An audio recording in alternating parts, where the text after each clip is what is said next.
Hey everybody, this is Chris with the Hamilton Amateur Astronomers, talking here with Dan as part of our Talking Telescope series, where we talk to members about their telescopes. So Dan, you've brought in a laser cannon, I can see. That is really cool and odd looking. What have you brought for us today? It's Coronado Solar Telescope, but totally automated. Okay, So I don't have to sit out in the hot sun in the summer trying to set it all up and get the focus on that. The way it is set up right now, I just take my phone, look at it, I go in the trailer, and I can control everything on the scope. okay, Right from the Celestron mount is controlled through the telescope itself, has an HAA camera, zoom camera, a zoom focus motor here for controlling the hydrogen alpha. This one over here, if I can get it around, you'll see it's set up to control the focus control on it. So now I can sit in the house, I can polar, I don't have to polar align because of the mount I'm using. so let's just back it up for a step. So this is a really cool setup. First of all, the scope itself is special. This is a solar scope.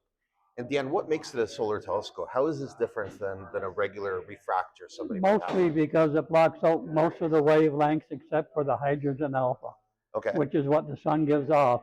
When you see the images of the sun, you'll see the flares going off. This scope here will show you that.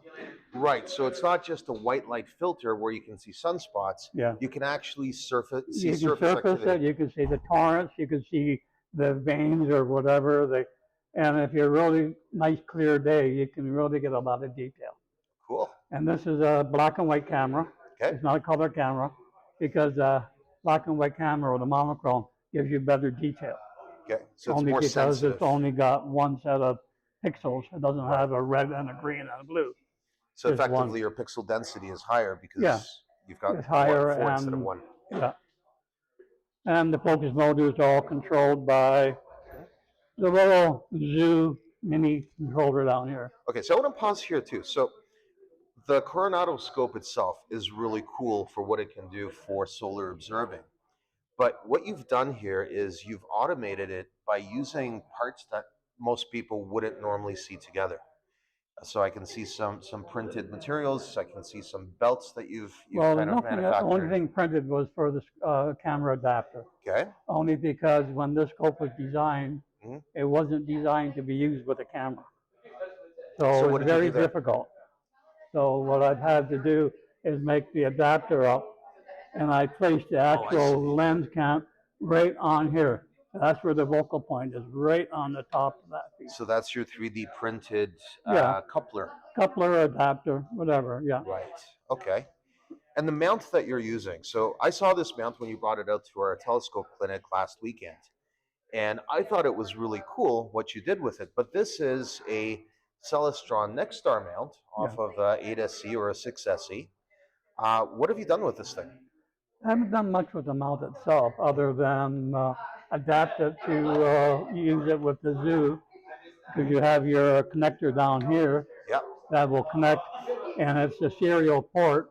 Yep. And then I built a serial to USB adapter here so that the zoo will see the mount. Okay. And it can control the mount. Got it. But the other thing I noticed is talking about powering the scope. Oh yeah. You've got two 12-volt ports. One on each side here, plus the one that came with it. So how did you do that, Dan?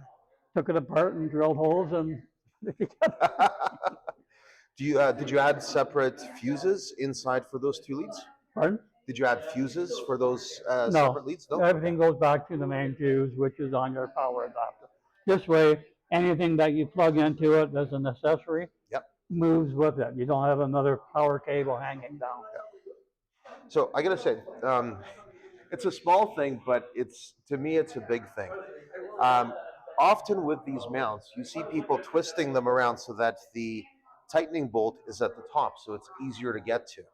And there's some argument about whether or not it holds as securely, but for most applications, I don't think it matters much. I love what you've done here, and that's to put the I guess you would call it the vice grip here, you have it vertically. That way you have a L bracket going from that vertical orientation to properly support the telescope assembly from the bottom, rather than to try to rig something that comes out on a weird angle from the side. Well, if I did it on the other way, the mount would have to sit like this. Yeah, Then you'd have exactly. to look here, your eyepiece is there if you're using it as a visual. Yep.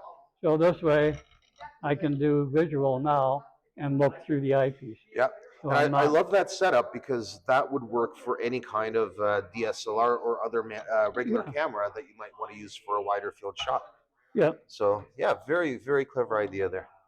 So going back to the other motors and control assemblies you have here. So I see a USB splitter. You've got ASI air. yeah. You've got two separate, just two, or is it three? Two No, two separate separate motors. motors. One you said for regular focusing, and the other one that I'm not as familiar with the Coronado solar scopes, but I imagine that that's kind of a way that you change the um, intensity of the light that comes in. So how Yeah. does that work? Well, I'm not sure, but I haven't really got into that part of it. Mm-hmm. But I was looking at a lump I borrowed from another club, Yep. and their adjustment here, it was up here, a little wee knob, Mm. and I couldn't see how I could automate it. You know, that just wasn't right. And their focus motor was back here, Yeah. and Yeah.